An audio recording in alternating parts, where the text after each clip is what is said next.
Bismillahirrahmanirrahim. Assalamualaikum warahmatullahi wabarakatuh. Selamat siang, salam sejahtera untuk kita semua. Kali ini saya bakal coba bikin demo ya, terkait aplikasi yang saya coba follow si 12 Factor App ini gitu ya. Pertama kita coba bahas aplikasinya dulu. Aplikasi ini aplikasi simple, saya pakai Python gitu kan. Saya pakai Flash buat web API-nya gitu kan. Di aplikasi ini bakal punya dua rute. Yang pertama rute ke home dan dia bakal ngasih app info ya. Jadi ini aplikasi apaan gitu kan. Yang kedua ada curl, dia bakal ngelakuin request atau curl gitu ya. Dia bakal ngakses sebuah URL dan dia bakal ngambil value dari URL tersebut gitu ya. Yang di return sama URL tersebut apaan gitu ya. Oke. Ini bakal saya jalanin dulu ya Python main.py untuk ngetes jalan kan nih gitu kan. Ini kebetulan nggak ada rootnya, kita ke home aja. Nah ini Python application staging ya, terus habis itu kita ke curl, bakal sama juga karena dia bakal ngakses ke tempat yang sama gitu ya. Tahu dari mana? Ini saya udah define dulu my app info. Terus habis itu juga URL-nya saya masih pakai localhost ya teman-teman ya. Jadi dia bakal ngakses ke tempat yang sama gitu ya. Ini untuk aplikasinya. Terus nanti juga untuk demonya saya bakal pakai Kubernetes gitu ya. Di sini memang sudah saya pasang aplikasinya di sini. Dan di sini supaya nggak bingung mungkin kita lihat di bentar ya, coba saya bisa ini enggak. Saya bisa default gitu nggak sih? Nah, ini kan lebih enak ya. Kalau misalnya saya pots. Nah, ini. Jadi nggak semuanya kelihatan gitu kan. Saya pakai namanya K9S buat terminal GUI-nya gitu kan. Sebenarnya kita bisa pakai kubectl gitu ya, kubectl get notes, tapi ya malas ngetik gitu teman-teman ya, lebih enak pakai ini aja gitu. Ini ngetik-ngetik juga sih, cuman lebih dipermudah lah gitu istilahnya. Ini saya bisa lihat SVC-nya. Oke, pots HPA. Ntar ya, saya ngetes dikit. Oke, sip. Jadi kita bakal pakai Python Programming Language buat aplikasinya dan saya bakal pakai Kubernetes untuk tempat deployment-nya gitu ya. Terus itu aja dulu. Mari kita lihat dulu ke 12 Factor App. Jadi apa yang bakal dibahas sih di 12 Factor App ini? Yang pertama kita bakal bahas masalah code base-nya dulu teman-teman ya. Intinya di sini adalah segala sesuatunya kita commit ke dalam Git gitu ya. Teman-teman mungkin bisa lihat di sini Git log saya ada beberapa gitu kan. Setiap kali teman-teman ngoding itu commit ke Git apa ya, sedikit-sedikit aja gitu, nggak perlu panjang ngoding dulu baru di commit gitu, yang ada keburu lupa gitu. Si Linus Torvalds juga bilangnya gitu gitu kan, dikit-dikit aja, dikit-dikit dikit-dikit commit gitu kira-kira teman-teman. Sama Codebase juga berarti kita bisa pakai satu Codebase ini, misalnya satu aplikasi ini untuk ke semua ke semua deployment gitu kan. Ini ada deployment production, ada deployment staging, deployment developer, sama deployment si developer 2 gitu istilahnya ya. Oke, ini untuk yang pertama. Berarti kita ngomongin Git ya. Jadi semua orang juga udah tahu Git, teman-teman juga harusnya udah tahu Git, dipakai Gitnya, terus habis itu commit sesering mungkin. Terus habis itu kita ngomongin dependensi. Jadi dependensi ini apa gitu kan? Detailnya bisa langsung dibaca di sini, tapi kalau kita ngomongin Python, dependensi adalah requirements.txt gitu kan. Sebuah file biasanya gitu kan yang berisi semua library atau dependensi yang dibutuhkan. Ini penting gitu kan. Supaya nanti juga kalau misalnya teman-teman handover gitu ke developer yang lain tuh nge-clone gitnya gitu kan, kalau udah ada requirementsnya dia juga tinggal nginstal kan, pip install request gitu kan, udah tinggal jalanin Python aplikasinya. Gak cuma di Python doang ya, kayak misalnya JavaScript kan ada juga package.json, atau di programming lainnya juga biasanya ada nih. Kalau di sini kan game file ya, kalau game file saya kebetulan memang jarang pakai Ruby, belum pernah malah pakai Ruby, jadi belum, kurang ngerti nih masalah game file. Saya cuma bisa ngasih taunya kalau di Python ya contohnya di requirements. Nah, kita udah ngikutin ya. Kita udah punya requirements. Terus habis itu di sini kita punya config. Nah, ini tiga ini menurut saya ini berhubungan nih satu sama lain nih, ya. Config ini gimana caranya supaya kita bisa eh istilahnya kita tidak menyimpan sesuatu yang dinamis di dalam sebuah kode. Wah, ini agak membingungkan pasti ya. Makanya kita bisa langsung next nih ke sini. Apa yang dinamis? Yang dinamis ini backing service misalnya. Misalnya kita connect ya. Kalau misalnya kita ngoding kan mungkin kita nggak aware kalau codingan itu bakal connect ke database yang mana gitu kan. Nah kalau misalnya di production itu kan orang aware nih. Oh ini development ya, ini connectnya ke IP sekian ya Postgre-nya misalnya gitu kan. Oh ini staging ya ke IP sekian ya Postgre-nya ya. Production dan segala macam ya, etc. Itu sebenarnya dynamic gitu kan. Nah config ini kan dinamis. Makanya kalau confignya dinamis, kalau yang dinamis itu ya ditaruh di config dan tidak disatukan ke dalam kodenya gitu, tidak di hardcode di dalam codingannya gitu kan. Contohnya apa? Nah contohnya kalau di contoh ica-ica kita nih ya, di silly demo kita ini saya bakal punya myapp.info sama URL. Ini saya mau pengen bikin itu jadi dinamis gitu istilahnya. Jadi saya tinggal rubah doang. Kalau di sini kan misalnya kita tadi jalanin ya, kan udah dicoba ya, tadi tinggal dirubah doang kan harusnya kan. Nah ini kan staging kan. Saya mau rubah nih misalnya. Saya mau ekspor, saya tinggal rubah variabelnya my app info, saya mau jadiin ini production gitu kan. Berarti kan Python application production. Terus saya jalanin lagi, itu dia bakal langsung jadi production gitu kan, tanpa merubah codingannya gitu kan. Nah, nih pentingnya config nih. Config ini penting banget nih teman-teman ya. Jadi teman-teman aware bahwa itu adalah config dan itu tidak boleh di hardcode gitu kan, dan itu bisa dirubah secara dinamis juga gitu loh. Nah, membawa ke topik kita yang selanjutnya yaitu build, release sama run nih. Ya kan? Nah, tadi kan kita nyobanya di sini ya. Kalau kita nyoba di sini nih berarti ya di lokal aja gitu kan. Aplikasi ini kan code-nya ya. Terus saya bakal build. Saya kebetulan udah build dan itu udah jadi image-nya di Docker Hub gitu kan. Terus habis itu saya tinggal kasih config. Nah, config itu bakal berubah sesuai dengan keinginannya saya nih. Nah, kita coba lihat dulu ya. Ini saya udah punya IP public-nya nih teman-teman. Kubernetes-nya udah punya IP public gitu kan. Dia masuk ke /home, dia bakal masuk ke aplikasi nih. Oh ya, sebelum ke sini biar nggak bingung kita lihat dulu ininya ya. Bagannya dulu ya. Ini kita nih ya, klien dia bakal masuk ke ingress. Kalau teman-teman mungkin familiar dengan ingress Kubernetes, dia bakal mengarahkan ke home sama ke curl. Oke. Nah, di home dia bakal ngarahin ke Python app. Di curl juga dia bakal mengarahkan ke Python app. Cuman balik lagi ya, Python app kita kan punya 2 root nih. Nah, root yang curl ini tergantung kita ngirimin apa nih ke dalam sini, ya kan? Ke dalam URL ini gitu kan. Nah, saya bakal ngirimin URL si Python database. Nah, Python database ini kan aplikasinya sama, cuman my app infonya aja saya bedain gitu kan. Nah, ini saya coba akses dulu ya. Pas saya akses, kita bakal ke Python database 1. Oke. Mungkin saya sedikit aja bahas masalah deploymentnya. Ini saya pakai Helm ya buat ngedeploy ke arah Kubernetes gitu kan. Di sini kita bisa lihat ingressnya dulu nih. Kita biar lihat dulu nih konfigurasinya seperti apaan gitu kan. Di ingress saya punya home, saya punya curl gitu kan. Dua-duanya saya arahin ke service sebutannya, SPC yang sama gitu ya. Nah, kita lihat ya SPC si Python app tuh ada di sini konfigurasinya. Dia punya dua, ada deployment, ada SVC. Mungkin tipis saja ya kalau deployment ini kita mau aplikasi kita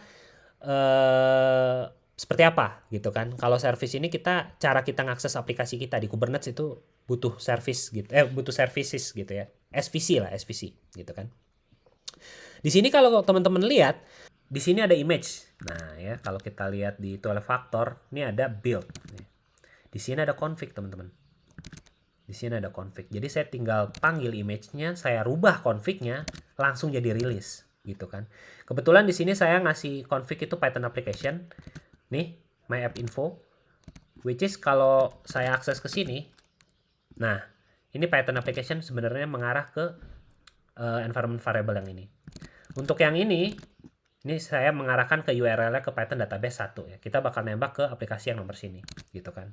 Nah, kalau misalnya kita udah bener bikinnya nih, berarti kan kita tinggal rubah-rubah aja nih, ya kan? Environment-nya mau rilis kemana gitu kan. Let's say saya mau rilis ke database 2 misalnya. Saya mau ke database saya mau rubah config-annya gitu kan ya. Build config Saya mau rilisnya ke database 2 nih misalnya. Saya mau rubah hasilnya ke database 2 gitu. Ini tinggal saya rubah aja di sini, terus saya upgrade nih. Let's say misalnya database 1 ini buat environment development, database 2 ini buat environment staging. Kan kita mesti ngerubah URL-nya kan. Yang perlu kita lakuin adalah tinggal ngerubah environment-nya saja gitu, tanpa harus ngerubah codingannya. Coba bayangin indahnya kan, hidup para ops gitu kan.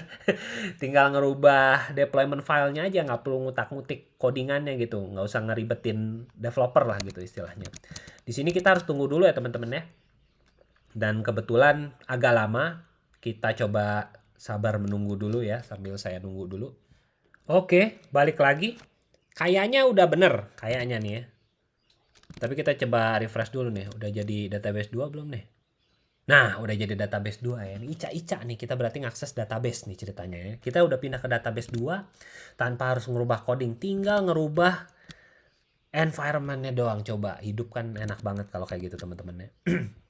Kita lanjut lagi. Masalah proses. Nah, proses ini sebenarnya gimana caranya kita ngebikin aplikasi kita jadi stateless kan. Kebetulan aplikasi saya kan stateless nih. Saya nggak nyimpen apa-apaan. Kalau misalnya yang stateful itu apaan gitu kan. Stateful itu contohnya database. Makanya kalau ada aplikasi, database-nya jangan di dalam aplikasi itu tersebut. Jadinya monolith dong. Kita keluarkan gitu kan. Kan tadi teman-teman udah ngedengar masalah baking service kan. Baking service-nya keluarin dari database-nya gitu kan. Dari database-nya, dari si aplikasinya gitu kan. Jadi aplikasi kita tuh stateless, nggak nyimpen apa-apaan gitu kan. Hubungannya stateless itu dengan concurrency sebenarnya. Cuman di sini ada port binding dulu nih. Kalau port binding sendiri sih mungkin dari demo sih saya by default kan memang Python kalau dijalanin kan ada portnya 5000 ya. Jadi kita udah nge-expose gitu aplikasi kita di port 5000 gitu kan. Nah, kita bisa lanjut ke concurrency ini. Kalau aplikasi teman-teman udah stateless, teman-teman concurrency-nya itu gampang banget ya teman-teman ya. Kalau misalnya teman-teman pakainya Python gitu kan, ini teman-teman tinggal ngerubah ini doang nih. Misalnya saya mau sekarang kan aplikasi cuma satu ya kan. Misalnya banyak nih requestnya misalnya gitu ya. Saya mau aplikasi saya mau jadinya 3 gitu misalnya ya. Jangan banyak-banyak dulu, nggak cukup resource nih. Kita upgrade nih ya. Saya upgrade gitu kan. Upgrade tuh apa sih? Helm sebenarnya cuman ngupdate config doang gitu. Kita ngirimin Kubernetes tolong ngubah dong nih. Sebelum kan satu-satu. Tolong rubah jadi 35 nih. Jadi minimum replikanya 3, maksimalnya 5. Berarti harusnya kita bakal dapetin minimum 3 ya. Oke. Udah nyampe nih, kita tinggal tunggu sebentar. Harusnya. Nah, ada mulai container creating. Kalau aplikasi kita udah stateless ya, balik lagi ya. Kita bakal dengan mudah untuk memperbanyak aplikasi ini. Concurrency-nya jadi lebih mudah gitu istilahnya. Makanya intinya aplikasi kita harus stateless dulu teman-teman gitu kan. Oke, ini masih bisa dan masih di database 2. Kita coba lanjut lagi ya. Kita bahas apa lagi nih ya? Kita bahas masalah disposability. Disposability ini apa sih sebenarnya? Gimana caranya kita bisa bikin aplikasi kita tuh cepet startup-nya, terus abis itu juga graceful shutdown-nya gitu ya. Ini aplikasi saya masih belum bagus. Ini masih stuck nih aplikasinya nih. Gitu kan, makanya sebisa mungkin aplikasinya tuh secepat mungkin naiknya gitu, jangan kelamaan gitu ya. Ini masih butuh di tweak ya teman-teman. Paling nggak saya akan udah sharing gitu kan, disposability itu seperti apa gitu kan. Lanjut lagi dev prod parity ini ke ops lebih ya, atau DevOps-nya lah gitu istilahnya gitu ya. Tergantung lah, anggap aja ops. Keep development staging and production as similar as possible. Jadi kita kalau punya environment gitu kan, staging and production itu sama development itu semirip mungkin gitu, sesimilar mungkin dia bilang gitu kan. Ya mungkin nggak mudah ya kalau misalnya kita bikin copy paste semuanya gitu ya. Berarti kan kalau kita punya yang satu baking service-nya masih Postgre gitu kan. Berarti 3 Postgre dong. Development, production, staging gitu kan. Redis 3 Redis gitu kan. Kafka 3 Kafka gitu kan. Ya memang saya sih jujur ini agak susah gitu ya. Tapi paling nggak kita tahu kalau misalnya bisa lebih mirip gitu ya. Kan bisa aja misalnya kalau saya sih triknya misalnya gini. Kalau misalnya di production itu kan SQL-nya kita pisah gitu kan. Tapi kalau di di development misalnya SQL-nya saya masukin ke Kubernetes gitu, biar ngirit server gitu ya istilahnya. Di mata saya itu masih similar walaupun nggak sama gitu ya. Masih mirip lah gitu istilahnya. Ya banyak lah pasti cara-cara yang mungkin teman-teman juga udah sempat lakukan. Tapi sebisa mungkin ya sesimilar mungkin lah kita bisa buat environment kita. Kalau beda-beda itu ya. Yang tiga tadi, yang production, development sama si staging. Untuk logs, nah kalau logs sesuai nggak sama di demo ya by default si apa namanya si Python pasti punya logs gitu kan. Nah kalau kita lihat logsnya di sini, nah ini ada logsnya gitu kan. Misalnya nih ya kita akses ke SVC aja supaya kan itu aplikasi kita ada 5 ya. Kalau kita akses ke satu persatu belum tentu nyasarnya ke sono gitu kan. Kalau di service kan kumpul jadi satu nih, kita coba akses ya teman-teman ya. Nah dia kan masuk nih ya. Nah dia masuk kan. Terus kalau saya mau akses database misalnya, nah dia masuk nih ke curl ya kan. Set, dia masuk ke curl. Jadi ya kalau kita ngikutin 12 faktor ya udah lognya ditampilin aja, nggak perlu di handle. Kalau di sini kan dijelasinnya tuh it should not attempt to write to or manage log files gitu. Ya udah tampilin aja. Ini kan tuh std out, dah unbuffer, dah tongolin gitu kan. Nah ini udah sesuai lah. Saya coba untuk menyesuaikan, ini udah sesuai harusnya. Yang terakhir adalah admin proses. Nah admin proses ini saya nggak bisa contohin, tapi teman-teman mungkin familiar dengan Django ya. Saya dulu pernah pakai juga Django atau rake db migrate in Rails gitu kan. Atau mungkin Laravel juga mungkin punya ya migrasi-migrasi. Apa sih ini kegiatan admin proses? Contohnya gitu kan. Jadi misalnya gini loh, kalau di Django itu, kalau kita bikin aplikasi, terus habis itu kita bisa melakukan manage.py.migrate. Jadi sebenarnya aplikasi kita itu bakal komunikasi ke apa namanya database server gitu kan. Dia bakal komunikasi sama database-nya, terus dia bakal create table. Biasanya gitu, ya kan? Biar nggak susah gitu kan. Jadi aplikasi kita, wah mau connect nih, udah tinggal connect ke database-nya. Tinggal kasih tahu IP-nya, database-nya masukin atau gimana caranya gitu ya ke aplikasinya gitu kan. Dia connect ke database-nya, dia bakal buatin table-nya, aplikasinya langsung bisa jalan gitu kan. Nah cuman yang jadi masalah adalah kalau misalnya kita di 12 factor app ini, kalau itu disatuin prosesnya pada saat deployment, dia bakal ngelakuin ulang-ulang dong. Misalnya kayak tadi nih, kita punya 5 aplikasi. Ini ya yang Python app ya, Python app kita punya 5 aplikasi. Aplikasinya misalnya saya mau perbanyak lagi. Nah pas proses memperbanyak dia bakal ngebuat aplikasi baru kan. Nah pas membuat aplikasi baru itu kalau misalnya kita nggak pisahin, dia bakal ini misalnya ini Django ya, dia bakal ngakses database itu dia bakal ngelakuin migrate lagi. Kan nggak ini kan maksudnya buat apa gitu loh istilah ngebuat aplikasi baru lagi nge-migrate lagi padahal udah ke migrate. Makanya di sini disarankan itu jadiin one off proses aja. Jadi kalau di Kubernetes triknya saya biasanya pakai Django lagi pakai job namanya, ada kind job itu untuk ngejalanin satu proses satu task lah gitu ya, abis itu udah selesai gitu kan. Jadi dipisah nih Django-nya, jadi dipisah 2 lah gitu istilahnya. Django yang pertama itu pakai job kalau di Kubernetes, jalankan migrasi gitu kan. Nah pada saat ini deployment di sini itu nggak perlu lagi ngelakuin migrasi, jadi dia tinggal jalan aja gitu, tinggal jalan connect ke database kan, udah selesai gitu kira-kira. Untuk admin proses sendiri, kira-kira gitu ya teman-teman ya. Maksudnya harusnya sih nggak sulit-sulit banget, yang penting kita adaptasi aja gitu ya. Nah, ini kan buat saya juga ini sebenarnya sesuatu yang baru juga, tapi saya coba belajar, saya coba ngikutin gitu kira-kira gimana sih yang baik gitu kan. Oh ternyata ada 12 factors app gitu kan. Kalau ada yang ditanyakan silakan ditanyakan. Wassalamualaikum warahmatullahi wabarakatuh.